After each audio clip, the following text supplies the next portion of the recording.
I swear, because of all my trolling with Apple, this time when they came out with a depth of field mode on the iPhone, they just had to call it cinematic mode. And introducing cinematic mode, which brings the art of cinematography to iPhone. For the first time, you can shift the focus automatically while you shoot or even afterwards. And all in Dolby Vision. Look, we've already done videos on this channel talking about cinematic footage. I even did a little video essay on how cinematic video isn't because of just shallow depth of field. And more largely speaking, it's not only because of shallow depth of field. It has to do with the language of cinema. It's lighting, it's blocking, it's the talent, it's location. It's not just shooting at f1.8 and blowing out the background. It's so much more than just that. So the idea that Apple has called this new portrait mode for video cinematic mode is an entirely different conversation that we're not gonna have in this video. I'm gonna put all of my cringe aside with the name, and I'm gonna tell you, I'm actually really excited about this new mode. And the reason I'm excited is because this whole democratization of cameras and filmmaking, the idea that anybody can pick something up and start shooting, one of the most limiting barriers actually with an iPhone or any smartphone is the lack of depth of field. Everything is very deep focus. And now when we got portrait mode on the photo side, yeah, it's been great. I know a lot of people have some issues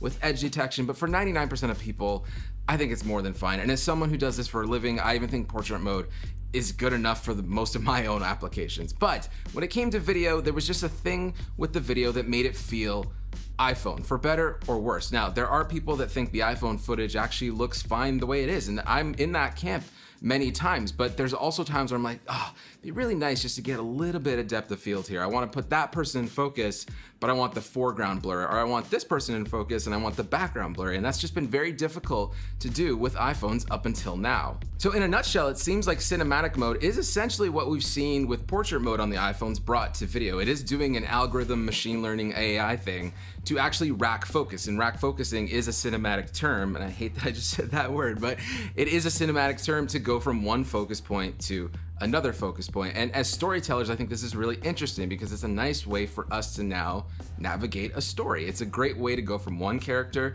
to another character, and as much as we want to joke about it, and as much as I even said in my essay, it does offer a new tool in the cinematic vocabulary for filmmaking with an iPhone. Now, I'm not expecting this to be great, to be honest with you, because when portrait mode came out on the iPhone 7 Plus, I remember being in the beta for a few months before it went public, and it had its issues. There was a lot of edge detection problems, and it looks like even in the sample footage that they've provided, it's not perfect, but it's good enough. And I think that actually is huge. I think it's a great big step forward for us as filmmakers, and especially for the younger generation that doesn't want to pick up an expensive camera. Having this new tool set in the vocabulary of cinema and creating with an iPhone and be able to have shallow depth of field is a very giant leap forward, even if it seems like a silly gimmick feature.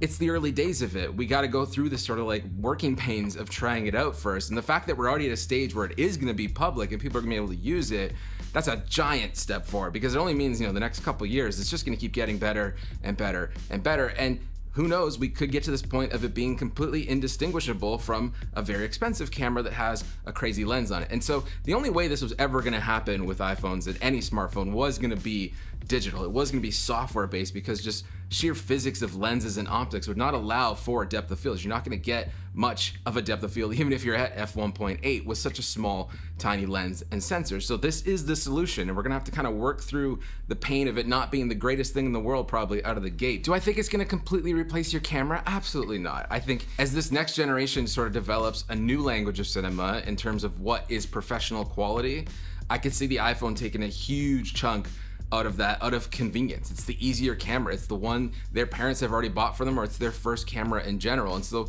they are either gonna take it and be like, look, this is amazing and it's good enough for me, or they'll be given a taste of shallow depth of field and realize this is what I wanna do next. I wanna go to the next step. I wanna get an actual lens and a camera. But I just think in general, we really gotta be excited about this. I'm extremely stoked for the iPhone 13 to get this feature, as well as the 13 Pro and Pro Max. I think that's awesome. It's not something that's gonna be only accessible to the Pro line. This is, everybody is gonna have access to this, and we really won't know the full extent of how this changes the way things look on TikTok, on Instagram, on YouTube. Like someone who wants to start a YouTube channel, a lot of times like, oh, you know, it looks like crap because I'm shooting on an iPhone, I can't blow out the background. Maybe you can now. We gotta test it, we gotta try it, but I just want you to be excited, and I am very excited. So I will be pre-ordering the iPhone 13 Pro, and I'm probably gonna grab an iPhone 13 as well, just to show you that it's probably just as good as the Pro, hopefully. But if not, I just want you to be stoked about cinematic mode. I think it's really interesting for us as content creators and filmmakers. And you know, I'm just hyped that we're going down this path. Things are getting better and better and better. And then eventually we'll all die.